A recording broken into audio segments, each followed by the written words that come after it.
तो finally guys अभी है ना ये हो चुका है, मैंने एड्रेस प्रॉपर लिखा है, यानी पूरा टोटल कैलकुलेशन 12,500 रुपए का बजट। तो फाइनली एवरीवन ये अभी कुरियर हो रहा है। अभी इसका सब एड्रेस ये कुरियर करवा दी, सारा बॉक्स वॉक्स सब कुछ, चार्जर वार्जर सारी चीज़ें ये मैं एड्रेस मेंशन कर रही हूँ इसका। इनको एड्रेस पे भी भेजना है कुरियर पर। अभी ये पार्सल जाएगा, पीछे मेरा एड्रेस रहेगा, तो विद इन 10 से 12 दिन के अंदर वो सारा जो पैसा अमाउंट है वो आ जाएगा अकाउंट में। अब देखते हैं कि कैसा इनका प्रोसीजर है। मैं जैसा भी होता है आप लोगों को अपडेट करते रहूँगी, क्योंकि स्टार्टिंग से आपने देखा था कि इंश्योरेंस का मैंने वहाँ पर जाकर ओप्पो के पास वहाँ पे कैसा क्लेम हुआ, सारी चीज़ें हुई। उसके बाद उनसे बात हुई तो उन्होंने कहा कि फ़ोन तो रिपेयर हो नहीं सकता, तो आपको 10,200 रुपये समथिंग इसका मिल जाएगा इंश्योरेंस का। तो उसके बाद का प्रोसीजर मैं आपको बता दी हूँ। फिलहाल तो अभी मैं ये पूरा कंप्लीट करके कुरियर करवा दूँगी। मैंने ये हो चुका है, मैंने एड्रेस प्रॉपर लिखा है। ये चाहे तो मैं खुद जाके भी दे सकती हूँ, लेकिन क्या इतना टाइम नहीं है मेरे पास। कुरियर का तो पूरा मैंने ये कर दी। देखो यानी आप फ़ोन लेते हो, फिर इंश्योरेंस से इस तरह से प्रोसीजर है, कैसा है। अब इतना करने के बाद अभी इसे भेजूंगी तो आपको अपडेट करूंगी कि रिटर्न मोबाइल का इंश्योरेंस पूरा कैसा प्रोसीजर होगा, कि मैं आपको अगले ब्लॉग में ज़रूर बताऊंगी एक एक करके। जब 10-15 डेज़ के अंदर ये पैसा रिटर्न आता है या नहीं है, फिर हम क्लेम करेंगे कि क्या प्रोसीजर चल रहा है। मैं सारी वीडियो आपको अपडेट करते रहूँगी। तो नेक्स्ट डे मैंने अपने दोनों बेटों को भेज दिया था कुरियर वाले के पास, ये यानी कुरियर करने के लिए। वहाँ पर टोटल 350 रुपये का बिल आ गया था और उन्होंने रसीद दिया, और ये है पूरा यहाँ पे प्रोसीजर हुआ। अस्सलाम वालेकुम एवरीवन। तो गुड आफ्टरनून, कैसे हो आप सभी। तो स्टार्टिंग से आपने प्रोसीजर तो देख लिया होगा कि कैसा सारा प्रोसीजर था और कैसा मोबाइल के बारे में जो मैं स्टार्टिंग से जो, अगर आप सोच रहे होंगे कि मोबाइल का जो इशू हुआ है तो कैसे कैसे प्रॉब्लम से मुझे गुजरना पड़ा, यानी ज़्यादा नहीं, ओनली 50% और थोड़ा 60% थोड़ा आराम उस हिसाब से। तो यानी जैसे मैं गई वहाँ पर तो आपने देखा होगा कि सबसे स्टार्टिंग से मैं शुरुआत करती हूँ आपको कि तो मैं यहाँ बैठ जाती हूँ, रेहान लिख रहा है फ़िलहाल। तो गाइज़ मैं आपको बताना चाहूँगी कि सबसे पहली बात, मोबाइल परचेज़ किया गया था 3 महीने पहले, ठीक है। तो आपको तो पता है कि भाई के हाथ से फ़ोन ये हो गया था, लेकिन मैम ने कहा था, जब जिन्होंने सेल किया था फ़ोन, उन्होंने कहा था कि वो अपने हिसाब से मैनेज कर लेंगे सर्विस सेंटर वालों को बताकर कि फ़ोन जो है वो यानी चलते चलते गिर गया मेरे हाथों से, ठीक है, क्योंकि बिल मेरे नाम पे था, ठीक है। तो इंश्योरेंस वालों को यहाँ पे बहुत बड़ा प्रॉब्लम होता था, तो लेकिन हमने सारी बातें क्लियर मैडम से कर लिया था। अब यहाँ पे कैसे मतलब रोल कैसा निभाया जाता है, फ़ोन वालों का और इंश्योरेंस वालों का, दोनों का अलग अलग रोल होता है। पहली बात, अगर फ़ोन को कुछ भी हो जाता है, कुछ भी डैमेज हो जाता है, टूट जाता है, इंश्योरेंस अगर आप निकालते हो, समझ लो 13,000 या 14,000 का फ़ोन है, 3,000 3,500 का इंश्योरेंस होता है, ठीक है। 6 महीने तक का आप पेमेंट आपको करना है। अगर इसमें अगर इफ़ चांस यानी 3 महीने पहले या 3 महीने बाद या कुछ भी बीच में हो जाता है, फ़ोन पूरी तरह डिस्ट्रॉय हो जाता है, तो उसकी गारंटी बिल्कुल नहीं होती है। मैं आपको क्लियर कर दूं, बिल्कुल गारंटी नहीं मिलती है कि आपको आपका पूरा पैसा रिटर्न मिलेगा, ठीक है। कैलकुलेशन समझने की कोशिश करें मेरे बात पर। हमें लगा था कि इंश्योरेंस का मतलब है कि हम जितना पैसा भरते हैं वो रिटर्न मिलेगा, और ये फ़ोन तो डैमेज हो गया है वैसे भी, तो इसमें प्रॉब्लम कैसे है। हमें ये लगता है कि इंश्योरेंस के बाद हम पैसा इंश्योरेंस जो है क्लेम करते हैं तो हमें हमारा पैसा तो रिटर्न मिलेगा, लेकिन हमें जो फ़ोन है यानी वहाँ पे जाने की ज़रूरत ना पड़ेगी सर्विस सेंटर में।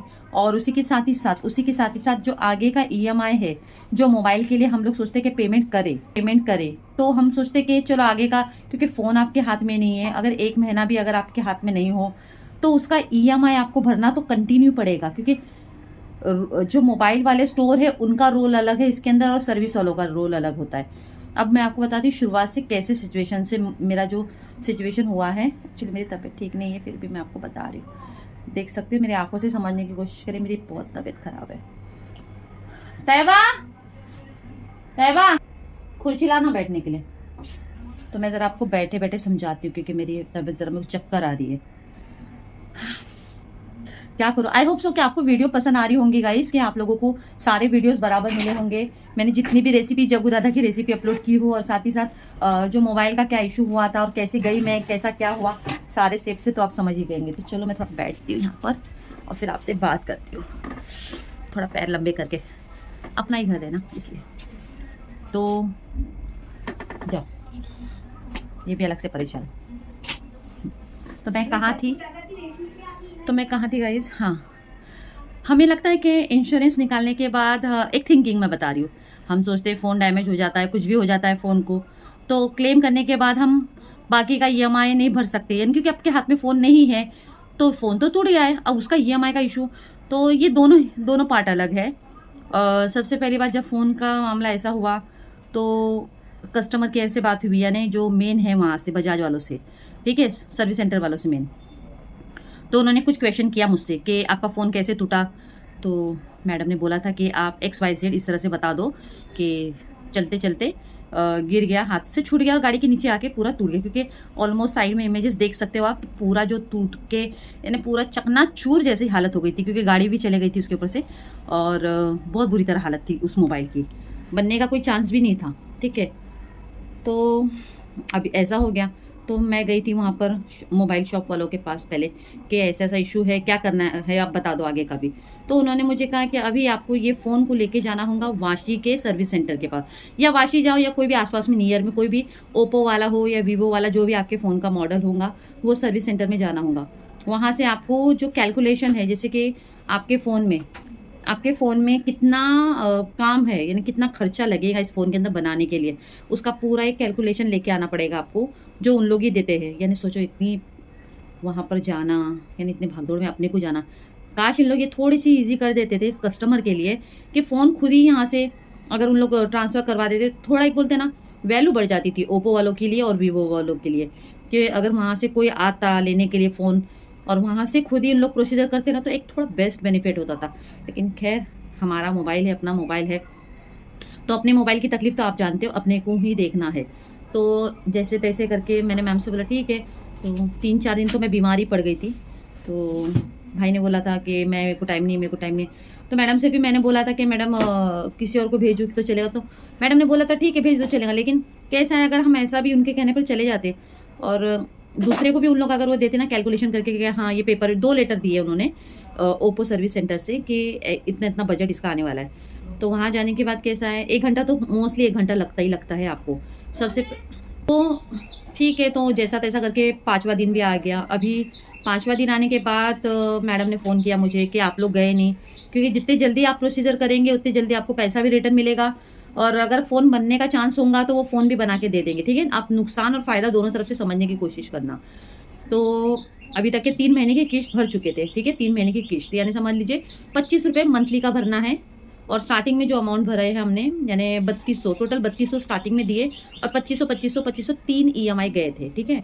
और इसी बीच के अंदर ये प्रॉब्लम आ गई थी, चौथे वाले EMI भरने से पहले ये प्रॉब्लम आ गई। तो वहाँ पर जाने के बाद उन्होंने चेक किया मैडम ने, मैं बोले भाई को टाइम नहीं है, जितना लेट करेंगे फिर उसका दिमाग ख़राब हो जाएगा, तो वो कुछ ना कुछ तोड़म ताड़ी और करेगा। इसके वजह से मैं खुद सोची चलो जाने तो, जैसे तैसे हालात ख़राब है मेरी, मैं जाकर आ गई। मैं जाके आने के बाद वहाँ पर जैसे कि मैं जाकर आई, तो वहाँ पर जाने के बाद तो पहले तो आपको जाते ही रेलवे स्टेशन जाना होता है, वाशी रेलवे स्टेशन। वाशी के बीच में कहीं भी आप मत उतरना, वाशी रेलवे स्टेशन जाएंगे ना, ऑटो मिलती है शेयरिंग की, कुछ आपसे 20 रुपये लेते हैं शायद, 20 रुपये या समथिंग 20 रुपये के अंदर ही कुछ अमाउंट है उनका, तो उतना आपको देना पड़ेगा, वो दे दो आप। और वाशी स्टेशन के पहले आपको है ना ओप्पो का पूरा लेवल ऊपर दिखाई देगा सर्विस सेंटर के नाम से। तो मैं गई थी 6th फ्लोर पर, ठीक है। वहाँ पर एंट्री जैसे ही करी, आपने वीडियो में भी देखा होगा। तो पहले तो आप जाते ही बैठो मत, मैं आपको क्लियर बोल, आप जाओ सीधा, ठीक है। थोड़ा 5 मिनट बैठो, ठीक है, थक कर आ रहे हो इतना, लेकिन जैसे ही हो गया तो थोड़ा उठ के ना उनको आपका नाम बता देना, क्योंकि नाम बताने से कैसा होता है, आप अपना प्रोसीजर जल्दी जल्दी कर लेते हो। वरना आप सोचेंगे कि मैं आराम से बैठा हूँ, सामने वाले आवाज़ देंगे आपको, बिल्कुल वहाँ पे कोई किसी के लिए टाइम नहीं देता है। आपको खुद सामने से अपना नाम लिखवाना है, क्योंकि नंबर के हिसाब से वो आपको बुलाएंगे कि क्या प्रॉब्लम है आपके फ़ोन की।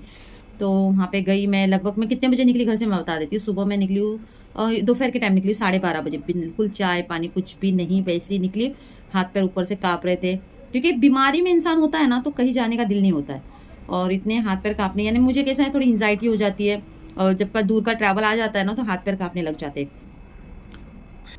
तो आपको है ना वहाँ पर जैसे ही आप जाते हो तो 5 मिनट बैठ जाइए और आपका नाम बता देना उनको कि ये नाम है मेरा, ये फ़ोन का प्रॉब्लम है, दिखाने के लिए आए हैं, दैट्स इट। तो कुछ 10 मिनट थोड़ा बैठने के बाद फिर आपका नंबर आ जाता है। तो फ़ोन का जो भी कैलकुलेशन होता है, जिसे कहते हैं, अभी क्या नाम कहते हैं मुझे पता नहीं, लेकिन कैलकुलेशन ही हम कहेंगे कि टोटल बजट कितना आ रहा है। तो उन लोग चेक कर लेते हैं कि ये बजट आ रहा है आपका फ़ोन बनाने के लिए। तो यानी लगभग समझ लीजिए 30 मिनट्स टू 40 मिनट्स आपका 40 मिनट जाएगा जाएगा। इसके फिर आप घूम फिर के आ जाओ नीचे, थोड़ा राउंड मार के आ जाओ जब तक का। इतनी तबीयत इतनी ख़राब मेरी, ऊपर से नाश्ता नहीं, चाय नहीं, तो मैं क्या करी हूँ। मैम ने कहा, वो जो बैठे हुए थे वहाँ पे ओप्पो सर्विस सेंटर में, उन्होंने कहा कि 40 मिनट तो जाएगा जाएगा, क्योंकि पूरा अंदर से डीपली चेक करके वो बताएंगे। अगर ये फ़ोन बनने की हालत में रहेगा तो बेस्ट है, नहीं रहेगा तो फिर समझ लो कोई मतलब का नहीं है। तो मैं जब तक थोड़ा खा पी के मस्त यहाँ वहाँ खा पी के, यानी पानी पूरी जो भी था अपना नाश्ता वाश्ता चाय वाय पी के सीधा ऊपर आई। फिर आई 40 मिनट के बाद थोड़ा 5 मिनट से बैठी, तो मैडम ने आवाज़ दिया। मैडम ने कहा कि एक काम करो, ठीक है, पूरा टोटल बजट दिया। और पता है आपको कितना बजट आया था उसके ऊपर, यानी पूरा टोटल कैलकुलेशन 12,500 रुपये का बजट था उसके ऊपर, यानी 12,500 का फ़ोन के अंदर बनाने का प्रॉब्लम है, यानी फ़ोन बनाने का पूरा टोटल खर्चा 12,500। अब मैं सोच रही अरे बाप रे 12,500, ठीक है। तो फिर वहाँ से निकलते निकलते, क्योंकि वहाँ से निकलते निकलते लास्ट टाइम मैं आपको बता देती हूँ इन्फॉर्मेशन के लिए, कि वाशी अगर सर्विस सेंटर आप जाते हो ओप्पो वाले में भी, तो 6:30 का लास्ट टाइम है। मॉर्निंग सुबह 9 बजे स्टार्ट हो जाता है, 9 बजे 9:30 बजे से, और लास्ट टाइम है उसका 6:30 बजे एंड हो जाता है। उसके बाद आप मत जाइए, आप सोचेंगे रात में जाऊंगा आराम से शाम तक आऊंगा, तो 6:30 का लास्ट टाइम है। तो वहां से मैं कितने बजे निकली, 2 बजे के बाद निकली, यानी लगभग 2:30-3 बज ही गए थे मुझे, वहां से 3 तो बज ही गए थे वहां से निकलते निकलते, और मैं घर पहुंची 6:30 बजे उसी दिन ही। तो मैंने तुरंत ऑन द स्पॉट उसी दिन ही, जो जैसे कि बजाज वाले लोग हैं जिनको फ़ोन, यानी हमें बताना है प्रॉब्लम क्या है फ़ोन करके, कि इसका टोटल कैलकुलेशन आ गया है, यानी 3 लोग हैं टोटल। एक है जो आपसे फ़ोन जो प्रॉब्लम जो फ़ोन की है पूरा कैलकुलेशन करके देते हैं, जो वहाँ पे वाशी में बैठे हुए। एक जो है जो बना कर देते हैं रिपेयर करके, क्या अगर अच्छा रिपेयर हो सकता है तो, वरना समझ लो गया फ़ोन काम से। और एक थर्ड है जो मोबाइल स्टोर वाले लोग, ये तीनों का टाइप रहता है इसमें। तो वहाँ पर जाने के बाद लगभग मैं घर पे आ गई, मैं 6:30 बजे घर पे आ गई। घर पे आने के बाद मैंने टोटल अमाउंट भेज दिया उनको, ठीक है, कि इतना इतना बजट 12,500 का। अपना काम था भेजना, क्योंकि इंश्योरेंस का क्या है, क्या करना है, उनको बना के देना है, बना के देंगे, और खर्चा क्या है, पैसा रिटर्न करेंगे कितना करेंगे वो देखना पड़ता है। तो लगभग मुझे 2 दिन के बाद रिप्लाई आया कि मैम के आपका फ़ोन तो बन नहीं सकता, 12,500 का खर्चा है इस पर, तो हम लोग आपको 10,233 रुपये रिटर्न करेंगे, समझ लीजिए। यानी 3 महीने का पेमेंट हमने ऑलरेडी कर दिया था, ठीक है, और चौथे महीने के पेमेंट करने से पहले ये प्रॉब्लम आया था। 3200 स्टार्टिंग में दिया, हर महीने मैंने 2500 रुपया कट रहा है, तो टोटल गया 7,500 और प्लस 3,200, यानी समझ लो जो यानी समझ लीजिए 10,700 रुपये का बिल हमने पेमेंट कर दिया वहाँ पर। कार्ड चार्ज उसके अंदर ही 530 रुपये का कार्ड चार्ज है बजाज का, तो 10,700 रुपये का टोटल भर दिए। तो उन्होंने कहा कि मैम देखो फ़ोन का ऐसा ऐसा इशू आ रहा है, फ़ोन तो बन ही नहीं सकता, आपको 10,300 रुपये ही हम लोग रिटर्न कर सकते। अब मैंने सोचा कि 10,300 दे रहे हो, लेकिन फिर फ़ोन जब तक, यानी फ़ोन उनके पास भेजना पड़ेगा हमें, कुरियर हमें भी करना है, हमें खुद कुरियर करना है ना, कितना हेडेक है। पहले वाशी जाओ, ठीक है। गर्मी बहुत हो रही गाइस, और आप लोग चैनल को सब्सक्राइब जरूर करेगा गाइस, बहुत मेहनत करती हूँ मैं इसमें। मेरे व्लॉग्स देखिए आप ज़रूर, आई होप सो, मुझे भी बहुत अच्छा लगता है कि आप लोग मेरे व्लॉग्स देखते हो, और जल्द से जल्द मेरी एक वाईटी फैमिली जल्दी बनने की कोशिश करें, ताकि मैं आपसे मिलूँ। तो मैंने उनको कैलकुलेशन भेज दिया, उन्होंने मना कर दिया कि नहीं फ़ोन बन सकता, आपको 10,233 रुपये इतना दिया जाएगा रिटर्न। तो मैंने उनको पूछा कि क्या EMI भी स्टार्ट रहेगा आगे का, तो वो बोले कि हाँ EMI। तो पहले मैंने अपने मोबाइल वाले जिनसे खरीदी थी उनको फ़ोन की, तो बोले EMI तो देना पड़ेगा मैम, क्योंकि वो प्रॉब्लम तो आपका हो गया है, अब EMI हमारा फ़ोन का अलग हिसाब है, यानी समझ लो आपको EMI भी यहाँ भरना है। और ये जो इंश्योरेंस का है ना, ये सिर्फ बोलने की बात है, इंश्योरेंस का कोई लेन देन नहीं है इसके अंदर। आपको जो पैसा मिल रहा है, यानी वही पैसा जो इंश्योरेंस से आएगा 10,000 जो 233 समथिंग, वो पैसा आपके फ़ोन के अंदर ही EMI कन्वर्ट होगा, यानी आपको उसमें कोई बेनिफिट नहीं है। सिर्फ आपको इंश्योरेंस के नाम से सिर्फ ये है ना, एक बोलते हैं ना, एक कहावत है, हाथ यहाँ से भी कर लो या ये हाथ यहाँ से भी कर लो, दोनों एक ही बात है, ठीक है। ये कहावत है कि प्रॉब्लम दोनों तरफ से एक ही थी, सिर्फ बात ये है कि जो चीज़ आपके हाथ से जो टूटी है, 3 महीना आपने यूज़ किया है, बस उसका पूरा पैसा चला गया आपके पीछे, 17,000 रुपये मिलाकर इंश्योरेंस का पैसा आपको ही भरना है। यानी आपका आप अगर ये सोच रहे हो कि 10,333 आपको 233 आपको मिल रहा है, ठीक है। पहले तो मैंने सोचा कि चलो पैसे उठा लेती, जाने दो, छोड़ो। मेरे को लगा कि शायद अभी EMI का तो नहीं रहेगा, क्योंकि मोबाइल तो टूट गया, मोबाइल तो अपने हाथ में है, और ये तो टूट गया है, इसका इंश्योरेंस का इसका आगे का पेमेंट कैसा करेंगे जब यूज़ ही नहीं हो रहा। लेकिन ये दोनों चीज़, तीनों चीज़ अलग अलग है, मेरे एक्सपीरियंस में आज मुझे समझ में आ गया।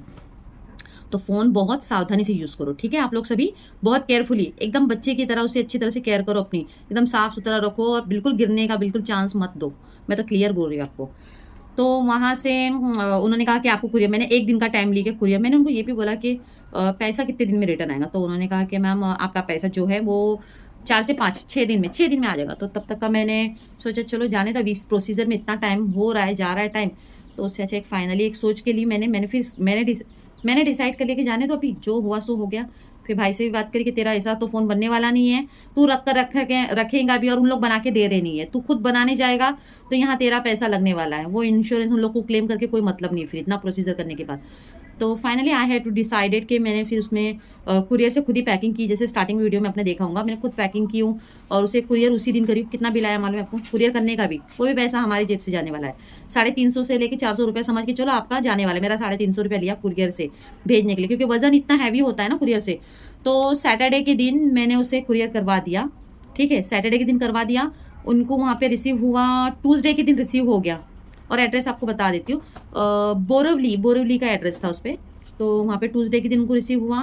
देन आज है थर्सडे, यानी आज जुमेरात है, तो आज 2 दिन के बाद पैसा अर्ली मॉर्निंग में आ ही गया, ठीक है। यानी लगभग समझ लो आपका जो स्पीड आप पोस्ट से कुरियर करते हो और उसके बाद 5 दिन के अंदर आपको पैसा आपके अकाउंट में आ जाता है। यानी घुमा फिरा के बात वही है कि इंश्योरेंस का कोई फायदा नहीं, सिर्फ फायदा ये है कि फ़ोन डैमेज हो जाता है, कुछ प्रॉब्लम आती है, वो रिपेयर करके दे देते हैं जो भी है। लेकिन अगर पूरी तरह डैमेज होता है, पूरी तरह अंदर के नट बोल्ट ढीले हो जाते हैं, इसमें आपका ही नुकसान है।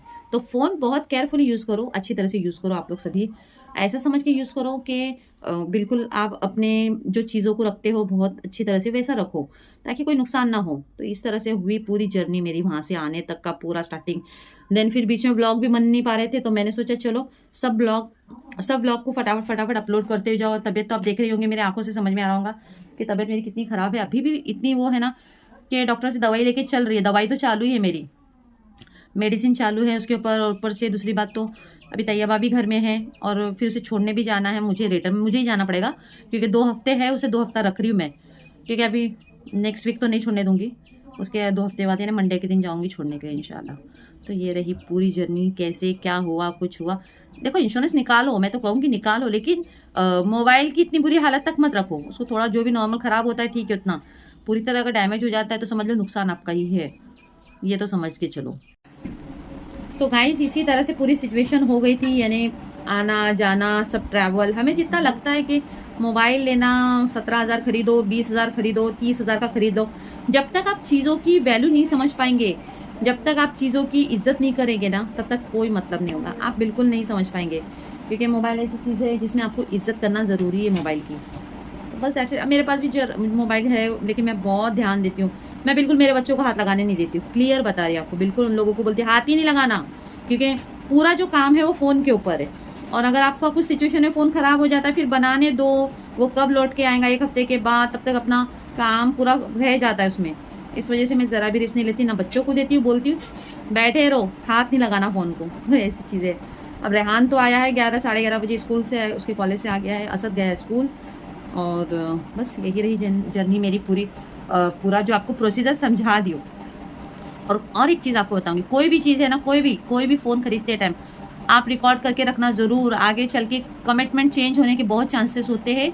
इसलिए आप लोगों को मैं कहना चाहूँगी, आप लोग जब भी फ़ोन खरीदो, चाहे वो ये इरादे से मत सोचो कि व्लॉग नहीं है, व्लॉग नहीं बनाते हो आप लोग, तो ये इरादे से मत जाना, आप सीधा फ़ोन लेके वीडियो बनाकर ले लेने का। क्योंकि जो चीज़ है सामने वाला क्या कमिटमेंट दे दे, कभी बदल जाए। अब हमारे पास जो मोबाइल स्टोर वाली थी, तो उसने तो कमिटमेंट जो भी थी अपने हिसाब से दी उसने, और उसने उतना सामने से उसने प्रोसीजर भी करी है, मैं आपको बता रही हूँ, सामने से की उसने, ऐसा नहीं कि अरे मैडम मैं नहीं जानती हूँ आप देखो ये देखो, ऐसा कुछ नहीं। तो गाइज मेरा कहना यही है कि अभी बिल्लियों को खाना दे रहे बच्चे लोग, मेरा ये कहना है मोबाइल स्टोर पे अगर आप जाते हो ना, तो सारी चीज़ें रिकॉर्ड करो, आपके इन्फॉर्मेशन के लिए है, और एज अ नॉलेज आपको भी हो जाएगा, इंश्योरेंस निकालने का फ़ायदा, बेनिफिट, सारी चीज़ें। अब जो EMI है वो भाई तो भरते रहेगा, उसका जो भी करना है उसको, अब क्या कर सकते हैं। और मैं तो नेक्स्ट टाइम के लिए तो तौबा कर दूंगी, अभी मैं नहीं उसको दिला पाऊंगी, ये बात तो मैं साफ ऑन कैमरा बोलती हूँ। क्योंकि इतनी प्रॉब्लम जो फेस करना पड़ता है ना, वो जिसके नाम पर मोबाइल है उससे जाना पड़ेगा, किसी और को जाने की जरूरत नहीं पड़ेगी। इस वजह से मैं तो फिर नेक्स्ट टाइम के लिए तौबा करूँगी मैं तो खैर आई होप सो कि आपको सारी चीज़ें समझ में आ गई होंगी। तो चैनल को लाइक शेयर एंड सब्सक्राइब जरूर करना, मेरी छोटी सी फैमिली का हिस्सा बनने की पूरी कोशिश करें, और ज़्यादा से ज़्यादा प्यार दीजिए मेरी फैमिली को। आई होप सो कि हमारी 1K फैमिली जल्द से जल्द कंप्लीट हो जाए, और मीशो से काफ़ी मैंने पार्टी वेयर के ड्रेस ऑर्डर करी हूँ। साइड में इमेजेस देख सकते हो तीनों। तो ये वाले रिव्यू भी जल्दी आने वाले हैं, अनबॉक्सिंग। तो चैनल को लाइक शेयर एंड सब्सक्राइब जरूर करना, बहुत सारा प्यार देना और इसी तरह से मेरे साथ जुड़े रहना। अपना ख्याल रखिए। Bye everyone, take care.